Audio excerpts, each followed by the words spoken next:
इस math class में। प्यारे बच्चों, आज हम लोग पढ़ेंगे अभाज्य गुणनखंडों की संख्या।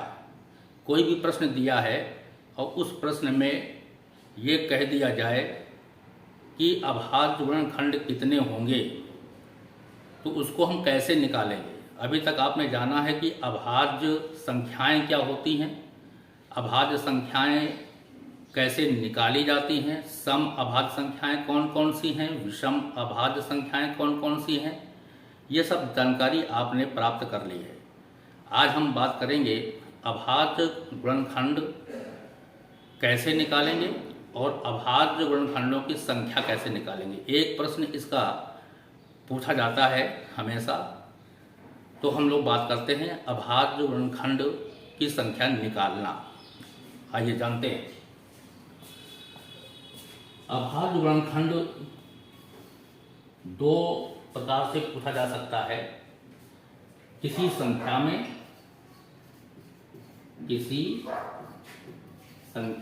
में और ऐसी संख्या जो घात के रूप में दी हो, उसमें अभाज्य गुणनखंडों की संख्या कितनी होगी, इस तरह से प्रश्न पूछा जाता है। यानी घात के रूप में ये दो तरह से ये प्रश्न पूछा गया है विगत वर्षों में। तो जो प्रश्न पूछे गए हैं उनका हम लोग अभ्यास करेंगे।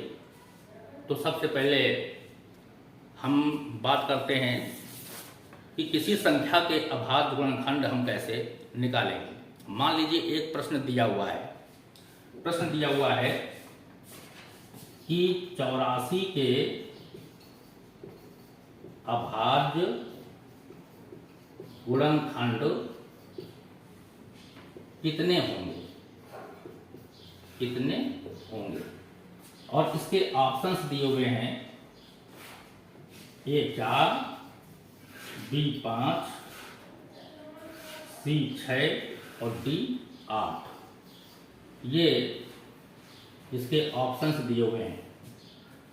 यानी कि A4 है, B5 है, C6 है और D8 है।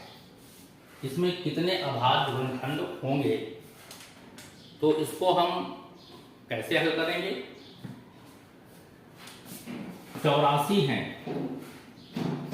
तो 84 के हम फैक्टर कर लेंगे। कौन से फैक्टर करेंगे? अभाज्य गुणनखंड करेंगे। अभाज्य गुणनखंड को आप परिभाषित कर चुके हैं कि ऐसी संख्या जो एक से डिवाइड हो और स्वयं अपने से डिवाइड हो, उसे हम अभाज्य संख्या कहते हैं। तो इसको उसी रूप में हम लोग फैक्टर करेंगे। तो आप फैक्टर कर चुके हैं, तो आप देखिए इसको। जैसे 84 है तो 84 के फैक्टर पहले हम करेंगे। ये 2 से कट जाएगा, 2 चौको 8, 2 दूनी 4, फिर ये 2 से कटेगा, 2 दूनी 4, 2 एकम 2, फिर ये 3 से कटेगा, 3 सते 21 और फिर ये 7 से कटेगा, 7 एकम 7। यानी कि 84 के जो फैक्टर आए हैं 2 इंटू 2 इंटू 3 इंटू 7, ये फैक्टर आए। तो अब इन फैक्टर्स को हम गिन लें। कितने फैक्टर हैं? 1, 2, 3, 4। तो ये 4 फैक्टर हैं। तो अभाज्य गुणनखंड की संख्या 84 में हो गई 4। और आप देख रहे हैं कि ये अभाज्य संख्याएं हैं जो कि स्वयं से डिवाइड हो रही हैं और संख्या 1 से डिवाइड हो रही है। तो हमें अभाज्य गुणनखंड निकालना है और जितने गुणनखंड आए हैं उनको सभी को काउंट कर लेना है, वही उसका अभीष्ट आंसर होगा। अब हम दूसरा सवाल लेते हैं। दूसरा प्रश्न यह है कि 125 के कुल कितने अभाज्य गुणनखंड हैं, और इसके ऑप्शन हैं A2, B3, C4 और D5। 125 के अभाज्य गुणनखंड कितने हैं? ये जो है हम इस सवाल को हल करते हैं। तो तरीका वही है, 125 के अभाज्य गुणनखंड करें और उनको काउंट करें। 125 का मतलब हो गया 5 गुणे 5 गुणे 5, यानी 55 25 बनते 125। तो कितने खंड हो गए इसके? 1 2 3। तो इसका आंसर आएगा बी 3। तो इस प्रकार से हम किसी संख्या में अभाज्य गुणनखंड निकाल लेते हैं और उनको काउंट कर लेते हैं, और ये हम आसानी से बता देते हैं कि उस संख्या में कितने अभाज्य गुणनखंड होंगे। अब हम तीसरा सवाल देख लेते हैं। तीसरा सवाल, घात के रूप में यदि संख्या दी हो, वैसे तो संख्या कोई दी हुई हो और उस संख्या में अभाज्य गुणनखंडों की संख्या ज्ञात करनी है यदि आपको, तो आसानी से निकाल देते हैं, फैक्टर निकाल देते हैं। अब मान लीजिए कोई प्रश्न दिया हुआ है, वो घात के रूप में दिया है, तो उसके हम अभाज्य गुणनखंड कैसे निकालेंगे, तो इसको जानते हैं। यही प्रश्न पूछे जाते हैं ज़्यादा। अगला प्रश्न है, क्वेश्चन दिया हुआ है 2 की पावर 17 इंटू 6 की पावर 31 इंटू 7 की power 5 into 10 to power 11 11 to power 10 21 to power 12। और इसके ऑप्शन दिए हुए हैं। ए दिया हुआ है 120, बी दिया हुआ है 140, सी दिया हुआ बी दिया 130, 140 और डी दिया हुआ है 150। ये प्रश्न है और इस प्रश्न में ये कहा जा रहा है कि अभाज्य गुणनखंडों की संख्या ज्ञात कीजिए। पहला स्टेप है कि बेस को हमें अभाज्य संख्या बनाना है, यानी वो देखना है कि जो अभाज्य संख्याएं नहीं है उनको अभाज्य में हमें तोड़ना है। सबसे पहला काम, 2 अभाज्य है, कोई दिक्कत नहीं। 6 अभाज्य नहीं है, 6 के खंड कर लेंगे, 2 तिहाई 6। तो कहने का मतलब 2 की पावर 31 आ गया और 3 की पावर 31 आ गया। 7 जो है स्वयं में अभाज्य है, 10 अभाज्य नहीं है, 10 अभाज्य नहीं है, अर्थात 10 के हम गुणनखंड कर लेंगे, 2 पंचे 10, तो 2 की पावर 11 आ जाएगा, 5 की पावर 11 आ जाएगा। 11 तुम्हारा अभाज्य है। 21 को हम अभाज्य फैक्टर बनाएंगे, 7 त्रिक 21, 3 की पावर 12 और 7 की पावर 12। देखिए हमें अब ये पहला स्टेप हो गया, बेस अभाज्य हो गए। अब इसके बाद में पावर को, जो बेस हैं, जो बेस नंबर हैं, उनको संयोजित करना है, उनको एक जगह करना है। तो गुणे में घातें जुड़ती हैं, सिद्धांत वही है। तो उसी प्रकार से हम करेंगे। यहाँ पर 2 की पावर देखिए, यहाँ पर 17 है, और 2 देख लीजिए, यहाँ 31 है, और 2 देख लीजिए, यहाँ 11 है, और 2 देख लीजिए, और नहीं है। तो 2 की पावर ये हो गया। अब इसके बाद में 3 में आइए, 3 की पावर 31 है, 31 लिख लिया। 3 की पावर यहाँ पर 12 है, हमने 12 यहाँ पर जोड़ दिया, और 3 नहीं है।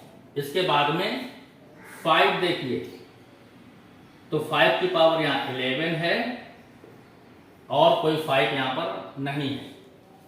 5 के बाद 7 देखिए, ये सब इनटू में है। 7 देखिए, 7 की पावर 5 ये है और 7 की पावर 12 ये है, तो 5 और 12 ये हो गए। और इसके बाद में 11 बचा है, तो 11 की पावर यहाँ पर 10 है, और 11 यहाँ पर कोई संख्या नहीं है। इसको थोड़ा सा सॉल्व कर लेते हैं। 2 की पावर 17, 31, 11 को जोड़ लीजिए। 1 1 2, 2 7 9, 1 3 4, 4 1 5, 59 हो गया। 3 का देखिए 2 1 3 और 3 1 4, 5 का देखिए 11 और 7 का देखिए 12 5 17, 11 का देखिए 10। सारे नंबर जो है वो बन गए हमारे अभाज्य, यानी जो बेस नंबर थे वो अभाज्य हमने बना लिए हैं। अब पावर को हमें जोड़ देना है, वही अभाज्य गुणनखंडों की संख्या होगी। पावर को जोड़िए। 59, 43, 11, 17 और 10। 9 3 12, 12 1 13, 13 7 20, हासिल लगे 2, 5 2 7, 7 4 11, 1 12, 1 13 और 1 14। तो आंसर आया 140। तो इसका आंसर सी सही है। ऑप्शन में सी सही है। जब आप इसको करते रहेंगे और करेंगे तो स्पीड भी आपकी बढ़ जाएगी। समझाने में थोड़ा टाइम लगा हुआ है, लेकिन जब हम प्रयास करेंगे, अभ्यास करेंगे तो ये बहुत जल्दी होने वाला है। अब इसके बाद में एक प्रश्न और है, वो 2021 में आया है, लास्ट ईयर आया हुआ है। पूछा गया है कि अभाज्य गुणनखंड कितने होंगे। तो आइए अगला प्रश्न लेते हैं, जो कि पिछले साल आया है 2021 में। 17 की पावर 15, 15 की पावर 24, 8 की पावर 20 में अभाज्य गुणनखंड कितने होंगे। 4 ऑप्शन दे रखे हुए हैं। A B C D. 123 दिया है, 124 दिया है, 125 दिया है और 126 दिया हुआ है। ये देखिए दिया हुए हैं आपके 4 ऑप्शंस। ये क्वेश्चन पिछले वर्ष आया हुआ है। आसान है, उसी प्रकार से आप देखेंगे। 17 तो अभाज्य है, बेस को हमें अभाज्य में लाना है। 15 अभाज्य नहीं है, 5 में 15 कर देंगे। 2 और 8 भी अभाज्य नहीं है, तो 8 को भी अभाज्य में हम तोड़ देंगे। करते हैं। 17 की पावर 15, 15 को कर देंगे 3 गुणा 5 की पावर 24 और 8 को कर देंगे 2 दूना 4 दूनी 8, 2 दूनी 4 दूनी 8, 2 क्यूब होता है 8। अब इसको हम सॉल्व कर लेंगे आसान तरीके से। 17 की पावर 15, 3 की पावर 24, 5 की पावर 24, पावर और पावर में गुणा हो जाता है तो 3 दूनी 6, 2 की पावर 7। सारी संख्याएं अभाज्य संख्याएं हमारी आ गई हैं। और तीसरा स्टेप ये कहता है कि सभी जो पावर्स आई हुई हैं अभाज्य संख्याओं के ऊपर, उन पावर्स को हम जोड़ देते हैं तो अभाज्य गुणनखंडों की संख्या निकल आती है। तो सारे पावर्स को जोड़ दीजिए। 15, 24, 24, 60। देखिएगा 4 4 8 5 13, हासिल लगे 1, 6 1 7, 7 2 9, 9 2 11 और 1 12। तो इसका आंसर आया 123, अर्थात 123 ए नंबर में है। ए ऑप्शन आपका सही है। तो इस प्रकार आप देखते हैं कि अभाज्य गुणनखंडों की संख्या हम आसानी से निकाल लेते हैं। किसी संख्या का यदि अभाज्य गुणनखंड निकालना हो तो उस संख्या के हम फैक्टर कर लेते हैं, उनको काउंट कर लेते हैं। और अगर घात का अभाज्य गुणनखंड निकालना हो, अभाज्य गुणनखंडों की संख्या निकालनी हो, जो घात के रूप में संख्याएं दी हुई हों, तो सारे बेस को पहले अभाज्य बना लीजिए और इसके बाद में जितनी पावर्स हैं उनको आपस में जोड़ दीजिए, उतने ही अभाज्य गुणनखंड होंगे। आज की क्लास में बस इतना ही।